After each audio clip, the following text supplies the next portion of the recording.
시청자 여러분 안녕하세요. 김동수입니다. 문화일보 오피니언을 소개하면서요 논평을 진행하겠습니다. 불과 3년 전 이맘때 한국토지주택공사 직원 투기 사건이 정치인과 공직자 부동산 문제로 확대된 바 있습니다.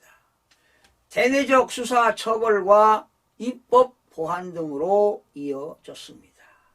그런데 이번 총선 일부 후보들의 부동산 실태는 그런 조치들을 비웃는 수준일 정도로 참담하고 참담합니다. 재산 증식 자체는 문제가 아니지만 축제 과정의 도덕성은 공직자의 중요한 요건입니다. 당시 부동산 문제, 투기 문제로 참여연대와 민변 등 친야권 성향의 단체들이 주도했음을 고려할 때 야권 후보 중에 고약한 사례가 많다는 것은 더욱 어이없는 일입니다. 여러분, 공직자와 공직 후보자는 부정하게 재산을 증식하면 안 됩니다. 국민에 대한 봉사자로서 공무집행의 공정성 확보는 물론 윤리와 도덕성을 확보해야 합니다. 그러기 위해서 국가가 공직자들에게 공직에 헌신할 수 있도록 공직자 생활을 보장해 주는 것 아니겠습니까? 바로 이런 내용들이 공직자 윤리법에 나와 있습니다.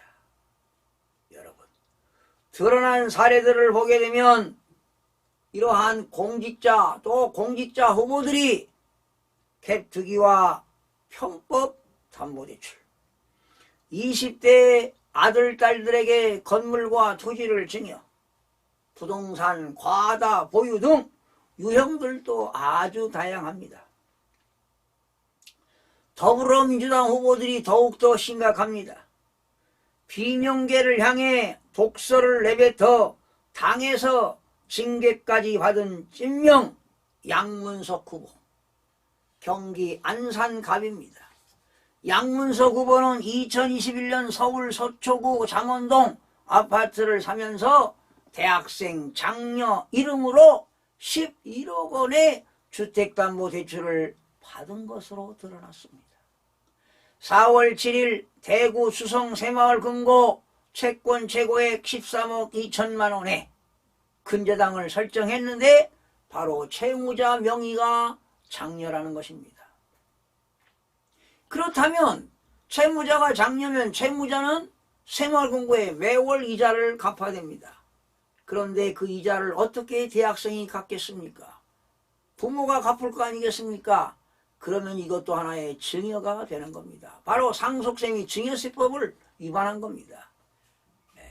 LH 사태 와중에 당시 문재인 정부는 부동산 대출 억제 정책을 펴고 있었습니다.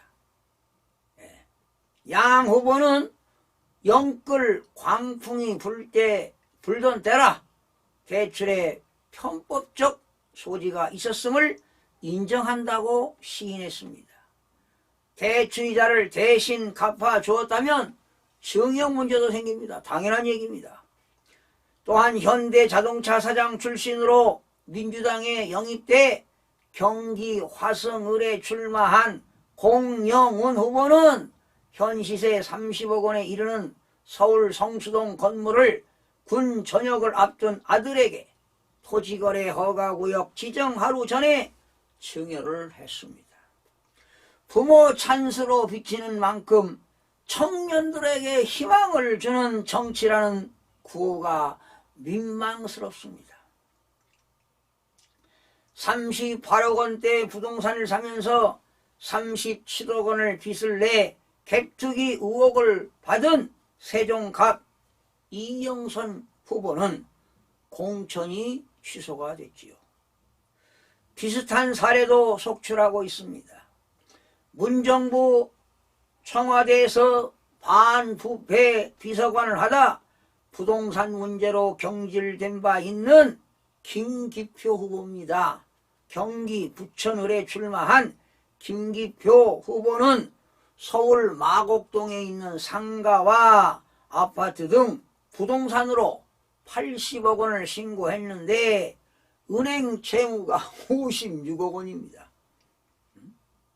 70%죠. 박민규 후보입니다. 서울 관악구 갑에 출마한 이 박민규 후보는 선거구에 오피스텔을 무려 11채를 가지고 있습니다. 이분은 청년 주거난 해소를 주장한 바 있습니다. 이런 분들이 어떻게 오피스텔을 11채를 갖고 있습니까? 이수정 국민의힘 후보 경기 수원 정도 아파트 4채를 소유하고 있어 논란이 제기되고 있습니다.